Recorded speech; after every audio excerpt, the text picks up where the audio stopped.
So how y'all doing today? I hope you're all doing good, fine, and well. I'm doing good. I'm doing great. I'm doing wonderful. You know why? Because Jussie Smollet has been arrested. Hallelujah. Praise the Lord. There is some justice in the world for this cracker-hating mofo.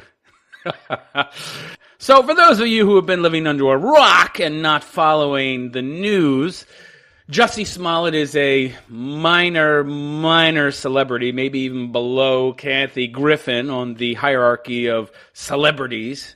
And she's what, a D-list?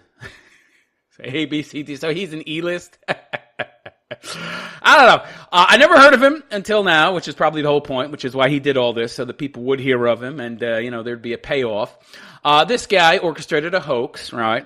And I talked about this in my last podcast, but there's some details that were left out. And so before I move on in the story and discuss his arrest and the breakdown of the timeline by the prosecutor in the case, I want to mention some things I left out, forgot to mention, or just didn't know prior to this broadcast. So, Jussie Smollet was supposedly attacked outside a Subway in his neighborhood in Chicago by two white guys who were not only wearing baklavas to cover the whole face, but they had on red MAGA caps on top of the baklava. Now, I don't know if any of you have ever worn a baklava or more commonly known as a ski mask, but not too many people are putting baseball caps on top of those. They don't fit too well.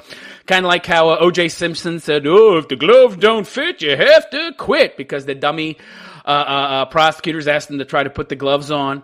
The blood-soaked gloves that, hadn't been used in more than a year and had been soaked with blood, which is mostly water, so the leather shrank. And on top of that, he had on latex gloves that he was trying to put the gloves on over, so of course they didn't fit. Well, yeah, ski masks and baseball caps, they don't go together too well. So never seen anybody wearing a baseball cap over baklava, okay? So he says a couple white guys were lying in wait for him. How they knew where he was, don't ask me. And they were carrying bleach and a noose that they put around his neck. Supposedly he got beat down by them. Didn't know they put a noose around his neck. Attack lasted about 45 seconds. After the attack, he noticed the noose. He called cops. When the cops arrived, he still had the noose around his neck. He said that there was security footage, that there was a security camera above where it happened and all this. So, after this supposed incident, he called police, claimed there was evidence on that security camera, also said that his agent had been on the phone with him at the time. He's a little too clever for his own good, because when he started talking about having spoken to his agent, they wanted to talk to the agent, okay? And, they wanted to corroborate his story, because it turns out that the security. Now, those of you out there who have been following this story, it might seem a little muddled, because there's a lot of facts, a lot of details missing. For example, why wasn't there actual videotape of the incident? Okay? There's videotape of the two guys who Jussie said, yeah, that's them, who were caught on video, but you couldn't see what race they were or their faces or anything, because, again, they were wearing baklavas, right? If there's videotape of that, why wasn't there videotape of the actual attack? Why is that evidence not there? Okay? Why are the police having to get phone records and corroborate the information and, corroborate that he was indeed on the phone with his agent at the time of the attack, and that the agent did hear the attack, did hear racial slurs being hurled? If they rehearsed this attack and actually carried it out, and of course they're rehearsing it, so of course they're going to carry it out. What's the point of having a hoax if you don't actually have something as evidence of what you say happened, but instead it's a hoax? Well, because it turns out that the security camera that Jussie was going to use as proof positive that he had actually been attacked was facing the opposite direction. This genius this fucking guy is. It turns out that the camera was facing north instead of south, which is where the attack happened, south of the camera, but the camera was facing another direction, so there was absolutely positively no footage of the attack happening, and thank God, because if there had actually been video footage of the attack, then cops might not have dug a little deeper as they did in their search for evidence of it actually happening, and thereby uncovered evidence that it actually was a total fraud, which, by the way, you can tell it's a total fraud, in my opinion, just by his account of the story. It's total nonsense.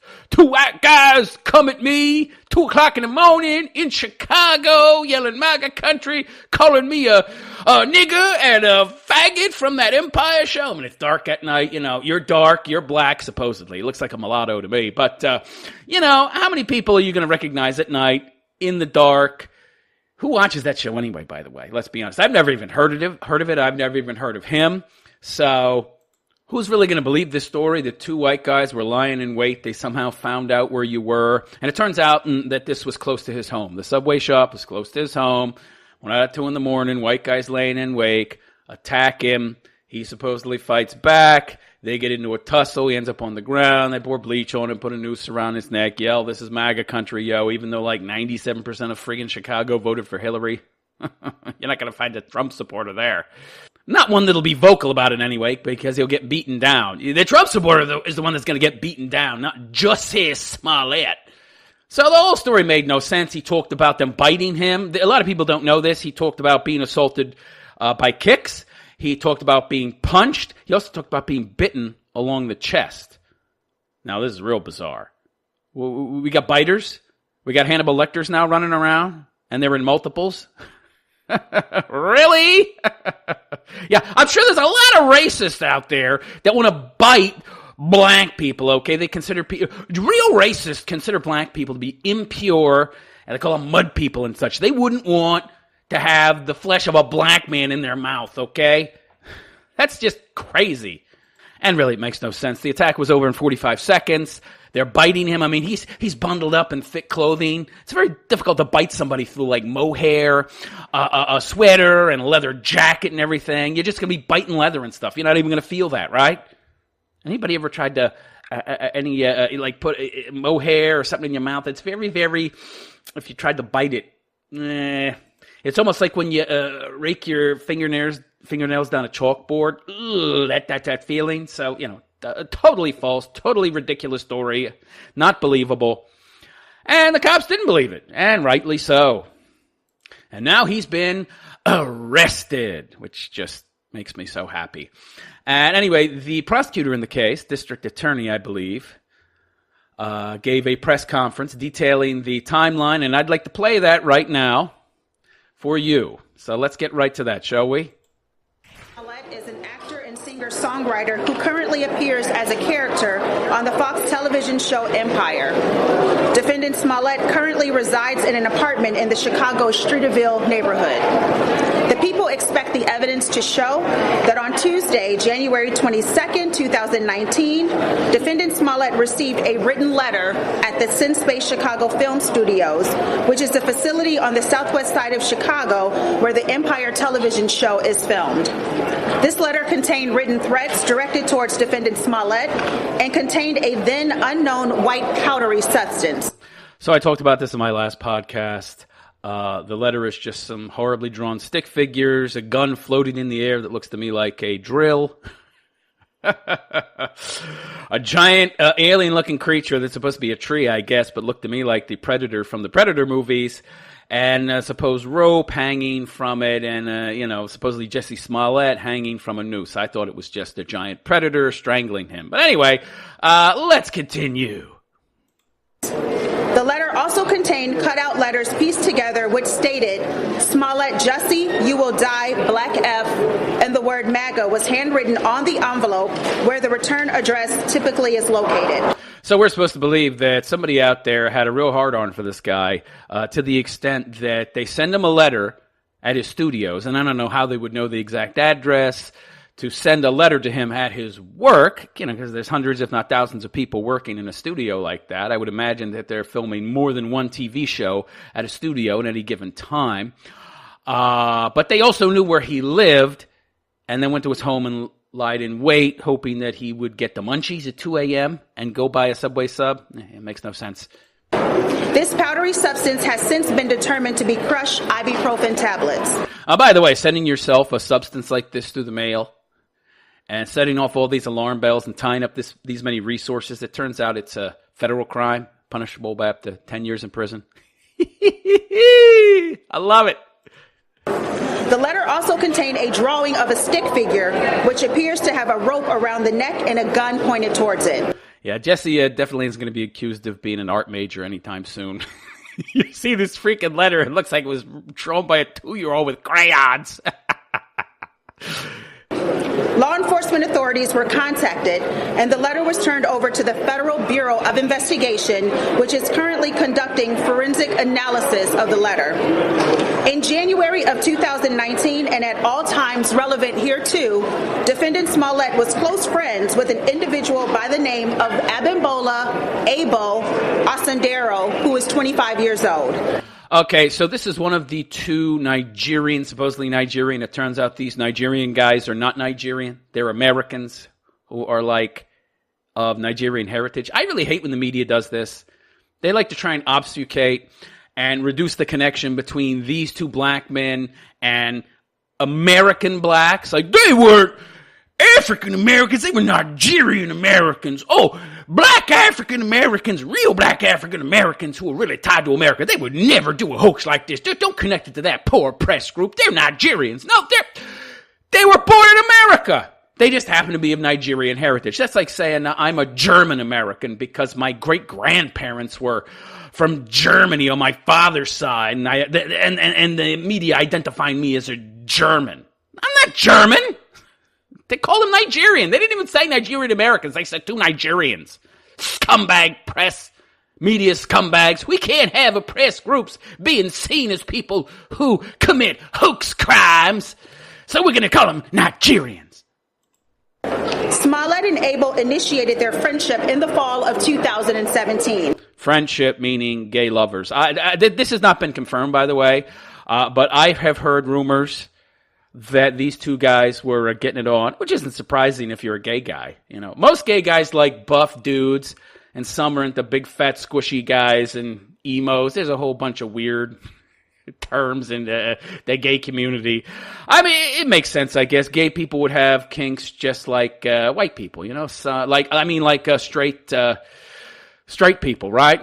You know, there's some guys and gals that like fatties. There's some guys that like skinny chicks, anorexic chicks. They're in a minority, of course, but they do exist. But these guys were big, buff dudes. So, yeah, they would be the creme de la creme of the gay community. They would have no problem getting guys interested in them. So I've heard that they were lovers. Anyway, let's continue.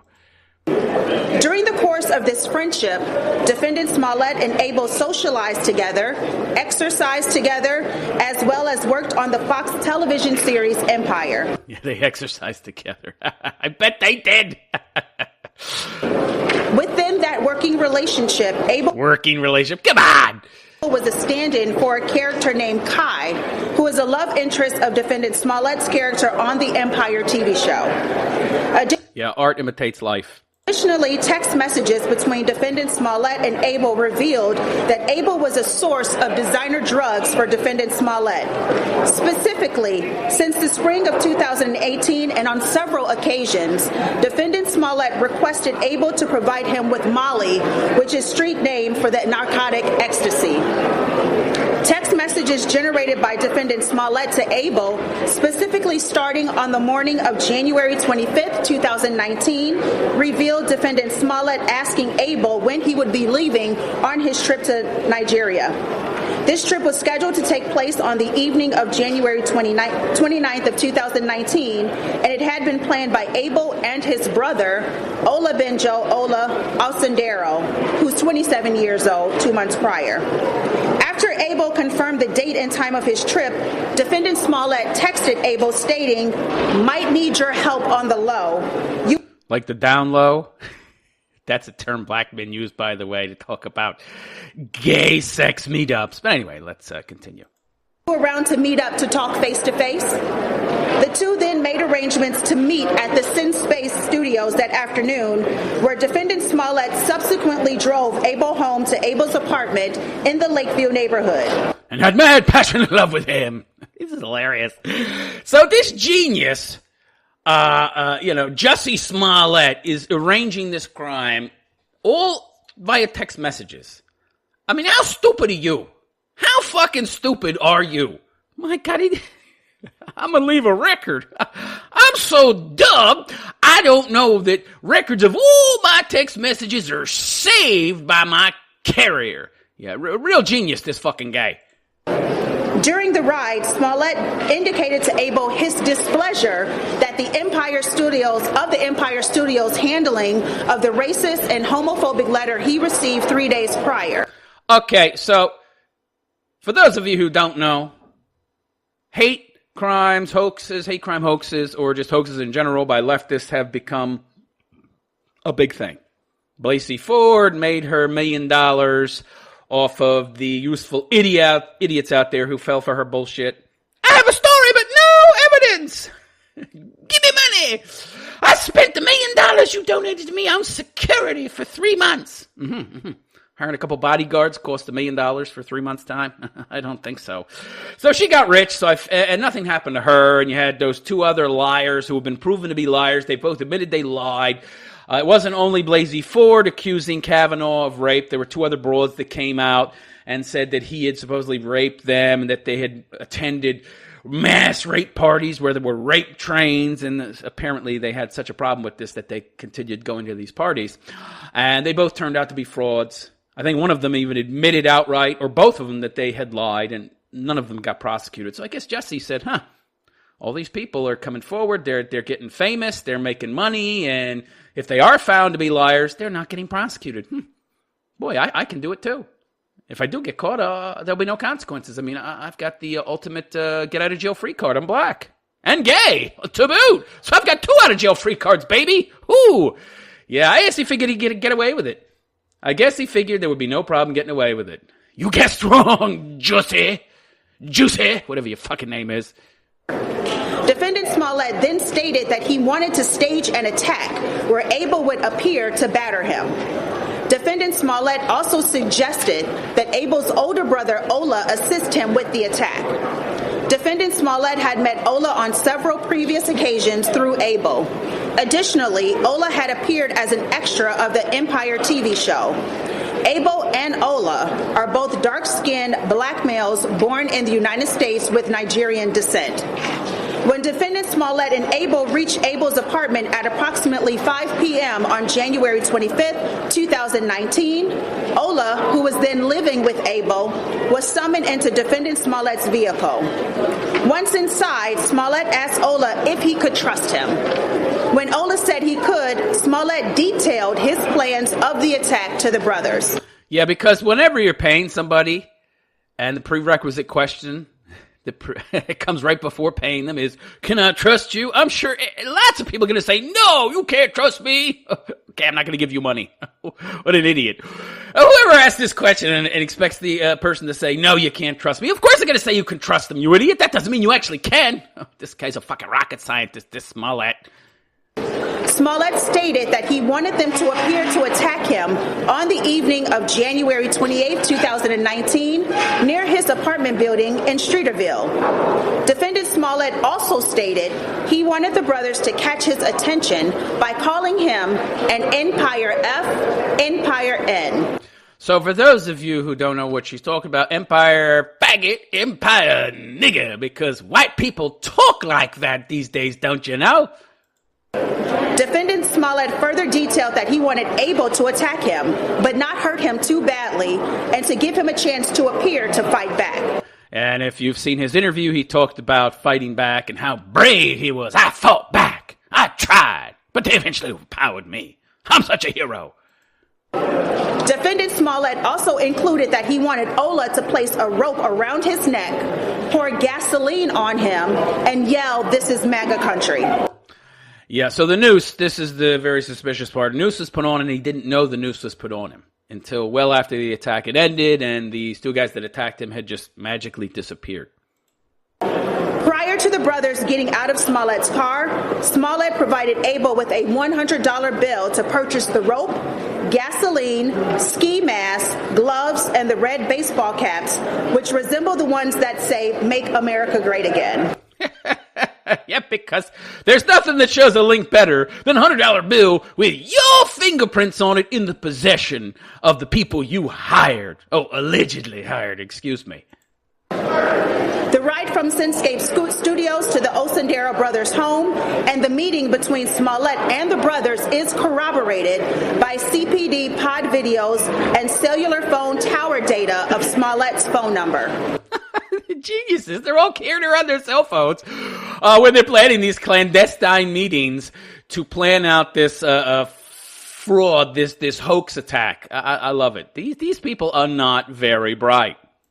On the late morning of Sunday, January 27, 2019, Smollet drove his vehicle back to the Lakeview neighborhood to pick up the brothers and show them the scene where he wanted the staged attack to take place. Did he ever stop to think that, showing them the geography of the area that the attack would take place, that would get recorded? And then if the brothers ever got caught and confessed, that the cops would then have a timeline to go back through the video and verify that he had walked them through the scene. God, this guy's a fucking moron! Smollet then drove the brothers to the corner of New Street and North Water Street in Chicago, where the staged attack was to take place. This was just outside of Smollett's apartment building. Further details were provided by Smollet, which included that the staged attack was to take place near the stairs on the southwest corner of New and North Water Streets at 10 p.m. the following night. Smollet also instructed the brothers not to bring their cell phones with them. He might have thought about doing that for all the clandestine meetings they had as well. Just in case he got found out and the brothers got arrested and they flipped on him. But he didn't think that far ahead, did he? Smollet directed the brothers' attention towards a surveillance camera on the corner, which he believed would capture the incident. And thank God it didn't, because if it had captured the incident, the cops wouldn't have looked deeper into it, and they might not have found out that this was a hoax. There was a change in the plan in that bleach was going to be used instead of gasoline during the simulated attack. Right, that's all for symbolism. Change black people into white people, yeah. That's obvious. That's the obvious symbolism of using bleach over gas. Smollet then drove the brothers home and provided them with a $3,500 personal check. Woo! Yeah. Boy, oh boy. You heard that right. He wrote the guys he hired to carry out a fake hate crime a fucking check, which can be traced. The balls on this fucking guy. Well, not balls so much as the stupidity. My God. No, I'm not going to give you untraceable cash. I'm going to give you a personal check that can be traced right back to me and that'll corroborate your story if you're ever caught. This is great. Can't make this shit up. Made payable to Abel, which was backdated to January 23rd of 2019. On the morning of January 28, 2019, the date of the planned attack, the brothers purchased the clothing items at a local beauty supply store and the rope at a nearby hardware store using the $100 bill that Smollet had given them. Right, so now the cops know the exact store, so they could possibly go to that store and get the $100 bill. And of course the $100 bill's gone. It's been quite a while since they spent it at that store, so you're not going to find it. But there would exist a possibility that it could be found if these brothers were found out soon enough. So this guy just handing them money with his fingerprints on it, very, very stupid. But as we know at this point, this guy is no genius. He's far from it. I would say his IQ is well below 100. Anyhow, let's continue. These purchases were corroborated by surveillance video and a receipt. Yeah, of course, the brothers went to stores close to their homes. They're not rocket scientists either, okay? I mean, if I were buying all these supplies to commit a crime, I would go as far away from my house as possible to make it less likely that the cops could track down the location where I had bought the supplies. Ay, ay, ay. Abel also deposited Smollett's check that same day in his own bank account. Of course he did. That's something I should add. All these supplies were found in the brothers' apartment, along with receipts. If I committed some crime, like I killed somebody, the gun that I used, I would toss that in the Hudson or whatever river was nearest by, right? Or I would just destroy it. Okay? And the clothes as well, I would burn. I mean, I wouldn't keep the evidence. Morons. Later that evening, the plan had changed and the time of the attack had to be pushed back because Smollett's flight into O'Hare Airport from New York had been delayed by 4 hours. Smollett's plane eventually landed at O'Hare at 12:30 a.m. on January 29th of 2019. At 12:49 a.m., there's a phone call between Smollet and Abo, which lasted 3 minutes. During this call, Smollet told Abo the attack would take place at exactly 2 a.m. at the location. Minutes later, Ola ordered an Uber rideshare to his home to leave for the crime scene. Uber! All those Uber cars have cameras, man. All these Uber drivers these days, they have cameras in their car because you got all these wanky, crazy women running around late at night, getting drunk, and then assaulting Uber drivers, and then accusing the Uber driver of some kind of assault so they can get out of having to pay. It's crazy, man. That he would use an Uber to travel to the crime scene or hire a cab or whatever is nonsensical to me. Oh my God, how dumb are you? You couldn't have left a better trail of breadcrumbs if you tried, my Nigerian friends who aren't Nigerian and are actually fucking Americans. Cell phone records and Uber records confirmed this call and the Uber ride.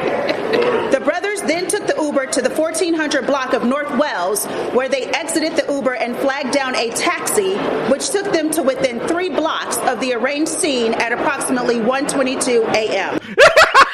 I'm sorry. I can't help myself. This is hilarious.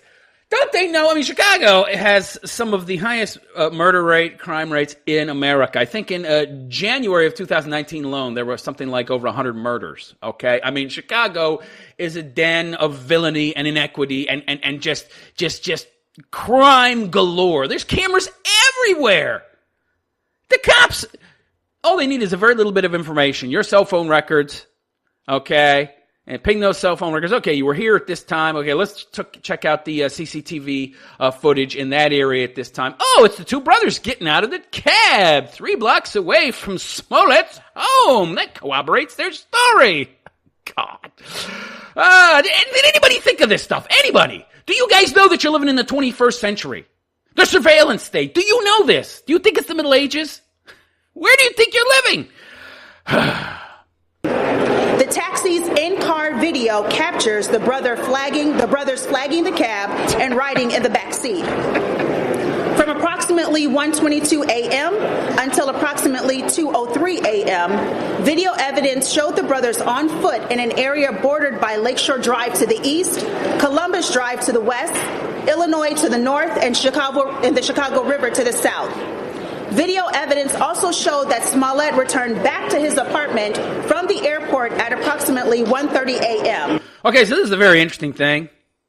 So if there were some white dudes lying in wait, how would they know when he's coming back? Because they couldn't have followed him home, okay? They could not have followed him home, number one. Number two, there's no guarantee he would come out. I mean, at 2 o'clock in the morning, 2 a.m., I would expect somebody to be in bed. Why would you think that person's going to come out? You know, how would you even know they're home? So they couldn't have followed him home. Now, you could say that, oh, well, they followed him home in the past, so they knew where he lived. But still, why would they be lying in wait at 2 o'clock in the morning? There's nothing to lie in wait for. He's in bed. Ostensibly, he would be in bed. The majority of people are in fucking bed, okay? Not too many people are going out for a hoagie at 2 o'clock in the morning, okay? So if we were to believe Smollett's story, they couldn't have followed him home. They couldn't even know that he's at home, let alone going to come out at 2 o'clock in the morning. Unless it was a setup. Unless the perpetrators knew he was going to be there. Unless they'd been hired to lie in wait.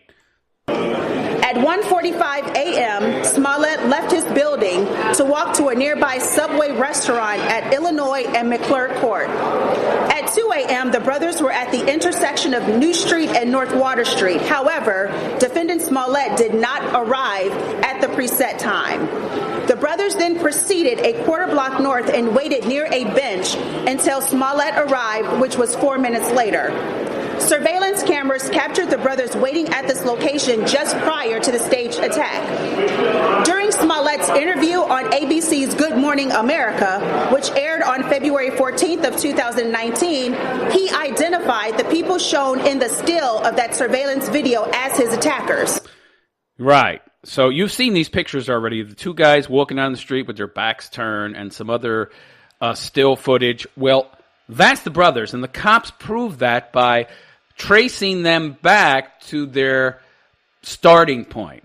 Once they knew who the brothers were from Smollett's redacted phone records, where this genius handed over a bunch of phone records with all these redacted numbers, not realizing that the cops could just have get a warrant and get the original phone records, and then they knew exactly who to investigate because all they did was looked at the redacted numbers and found out who the brothers were. That's all they had to do. So we're going to find out who the brothers were. They found out who the brothers were, and then they looked at their cell phone records, and then they used geolocation to find out where the brothers were at what time, and then they looked at video footage and saw, that these brothers left their house at this time, and then they tracked them via CCTV and Ubers to the place near Smollett's building. So they knew that those still pictures were of the brothers, the not Nigerians, who Smollet allegedly hired.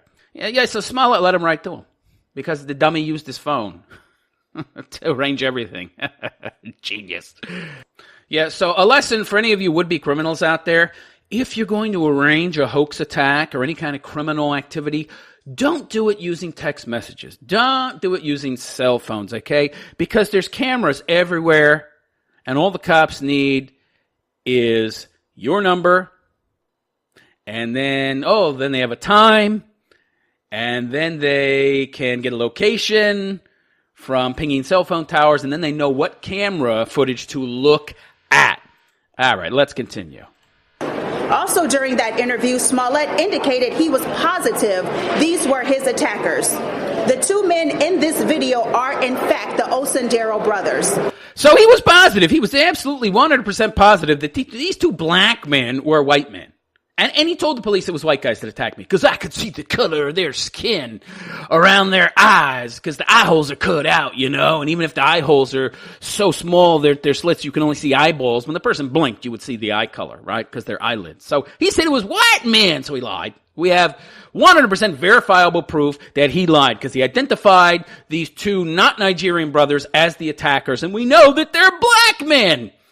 That's great. It was at this time that the brothers staged the attack of defendant Smollet, just how Smollet had instructed them. While the stage attack was occurring, a witness who is an employee of NBC News Chicago had just parked and exited her vehicle around the corner from the location of the stage attack. This witness indicated that she heard nothing at the time of the staged attack, despite the fact that defendant Smollet told CPD detectives that his attackers were yelling racial and homophobic slurs at him, and he in turn was yelling back at them. The stage attack lasted 45 seconds, and it was just outside the view of the desired nearby camera that Smollet had pointed out to the brothers approximately 15 hours earlier. So we're supposed to believe that within a 45-second time, they approached him, attacked him, yelled all these slurs, punched him, kicked him, got on the ground, bit him, broke a rib, put a noose around his neck, and then ran off. Yeah, that's not believable. Approximately 1 minute later, video evidence showed the brothers run from the location southbound towards the Chicago River and westbound towards Columbus Drive.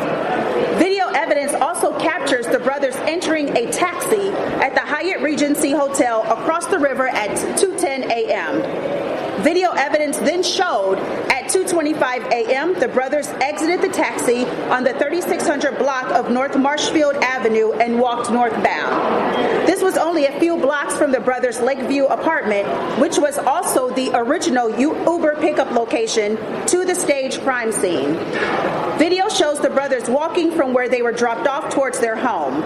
2 minutes after the brothers exited the taxi at 2:27 a.m., defendant Smollett's manager called the police to report the incident. So this is the manager that he was supposedly on the phone with, and he got on the phone with the manager to corroborate that it actually happened.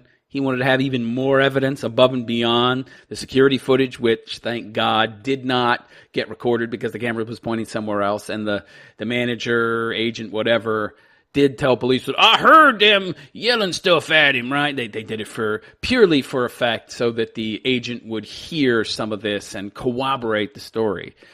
Yeah.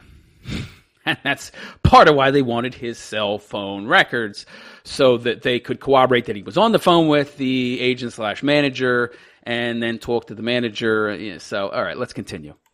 At approximately 2:42 a.m., Chicago police arrived at Smollett's apartment. Chicago police observed that Smollet had a rope draped around his neck. So that makes no sense, right? I mean, you get attacked, somebody puts a noose around your neck, it's 20 minutes later, an hour later, you've had bleach poured on you, noose put around you, you've gotten beat up. You would take the noose off, right? You wouldn't leave it hanging around your friggin' neck. I certainly wouldn't. I can't imagine anybody who would, okay? I mean, why? Well, for effect, right? For dramatic effect. That's something that an actor would do, because I can't think of anybody who would leave the noose hanging around their friggin' neck. This was captured on police body-worn camera. Seconds later, Smollet asked the police to shut off their cameras. Yeah, isn't that suspicious? Why would he ask them to shut off the camera? That makes no sense.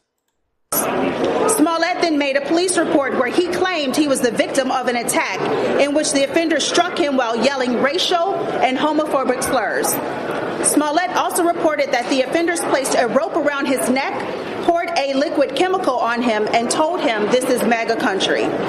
Defendant Smollet also reported for the first time that 3 days prior, on January 26, 2019, he received a phone call from an unidentified phone number in which an unidentified male caller stated, "Hey, you little F," before ending the call. Smollet also told police that the incident happened near a camera, which he stated should have captured the attack. This is the same camera that Smollet pointed out to the Osundero brothers in preparation of this staged attack. Smollet also told the police that the initial and primary attacker, now known to be Abel Osundero, was wearing a ski mask which covered his entire face, with the exception of his eyes and the area all around his eyes. As stated earlier, the Osundero brothers are dark-skinned male blacks. During the Good Morning America interview, Smollet stated, "And it feels like if I had said I was a Muslim or a Mexican or someone black, I feel like the doubters would have supported me much more, a lot more." These Yeah. Play the race card there, you scum, you race-baiting piece of crap, you psycho. statements by Smollet further misled the police and the public to believe his attackers were white. On January 29, 2019, at 7:45 p.m., just less than 18 hours following the reported attack, Defendant Smollet placed a phone call to Abel, and the duration of the call was 5 seconds. 2 minutes later, Abel called back Smollet, and that call lasted 1 minute, 34 seconds. The brothers then boarded their flight to Nigeria and left the country. Yeah, get out of town for a while, right? After you come to crime, you want to get out of town until the heat dies down. On January 30th, 2019, at 10:46 a.m., Defendant Smollet called Abel, who was in Istanbul, Turkey, and the Istanbul, sweetheart. The duration of that call lasted 8 minutes and 48 seconds. For the next 2 weeks, Chicago Police Department investigated this matter as a hate crime. Yeah, something like 22 detectives. 22 detectives. You mislead the public, get the FBI involved, get 22 detectives involved investigating your case. When they find out it's a hoax, you think they're not going to come after you? Really? The Chicago police were able to identify the Osundero brothers as the alleged attackers through an extensive investigation using surveillance videos, pod police videos, in-car taxi camera videos, ride-share records, credit card records, bank records, and a store receipt. Which all was found via the phone numbers which Smollet conveniently provided them by using his own phone to contact him. Has he never heard of a burner phone? Has this genius never heard of a fucking burner? What a moron. On February February 13th of 2019, the brothers returned from Nigeria and landed at the Chicago O'Hare International Airport, and they were detained by U.S. Customs. Members of the Chicago Police Department placed them into custody.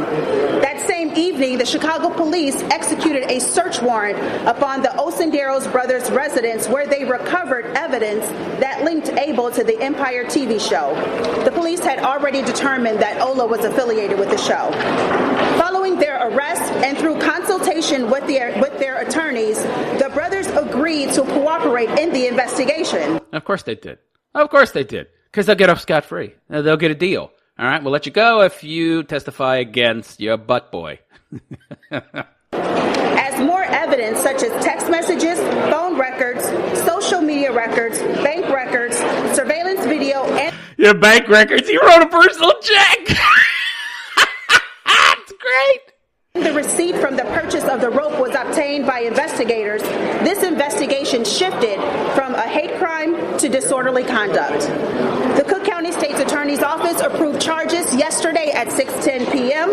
and at 5 a.m. this morning, Defendant Smollet was placed into custody at the Area Central Police Headquarters. Okay, and that's the end of the press conference. So he was given a $100,000 bond, so he has to pay 10% of that. So he came up with $10,000, and now he's out of jail. And of course, his lawyer, his mouthpiece, because he's not willing to say anything, is protesting his innocence, claiming that they're going to fight this all the way. Now, I think what's actually going to happen is that he's going to plead. I don't think this is going to go to trial. He doesn't want the public humiliation. I mean, he already has a lot of public humiliation as it is, but if this goes to trial, it's going to be multiple times what it is now as far as humiliation for him. So he's already destroyed his career. So there'll probably be a plea. I'm guessing suspended sentence, 2 years suspended sentence, 5 years probation, something like that. He'll get off pretty much with a slap on the wrist. Might have to pay some kind of fine or something. But I don't foresee any jail time because, he is black and he is gay. So that's a double oppression victimhood whammy. The only thing that could give him more oppression points is if he was female as well and maybe trans. So a quadruple whammy there. So, he didn't have all the victim brownie hood points, but he's got enough so that I don't think he's going to see any jail time. That's just my view. Let alone the hate crime that this should be, because something that many people don't realize is that when the cops found out that it was the Osendero brothers, the quote-unquote Nigerians who aren't actually Nigerian, they're about as much Nigerian as I am German. Okay? When they found out that those two guys were the actual perpetrators, they went to Smollet and said, "We've arrested 2 suspects in this case." But he didn't tell Smollet, the cops didn't tell Smollet who they had arrested. They just told him, "We've arrested 2 suspects," and then asked him if he would be willing to press charges against the 2 suspects. And the cops brought out pictures additionally and said, "We've arrested these two guys. We think these 2 guys in these pictures, who were the Osendero brothers, we think these 2 guys are the same guys we arrested. Would you be willing to press charges?" And, Smollet, believing that it was somebody other than the Osenderos that had been arrested, said, yeah, I'm willing to press charges, because he believed they'd arrested 2 white guys, So what that means is that Smollet was willing to accuse 2 innocent people, 2 innocent white people, of attacking him. He was willing to send 2 innocent white men to jail just for the sake of his own career. And what you didn't hear in this press conference is that he confessed that he was upset with his salary. He gets paid $1 million a year to do this crappy Empire show, which he has a minor role in. I think that's plenty of money. Plenty of money, but wasn't enough. He didn't feel like he was getting enough. He confessed to one of the brothers, the one that was his possibly lover, butt boy, booty call, that he didn't think he was getting enough money, and that he thought that if he became the victim of a hate crime, that he would ka-ching advance his career so much that he would get a raise and more job offers. So that's why he did this. That's why he did this.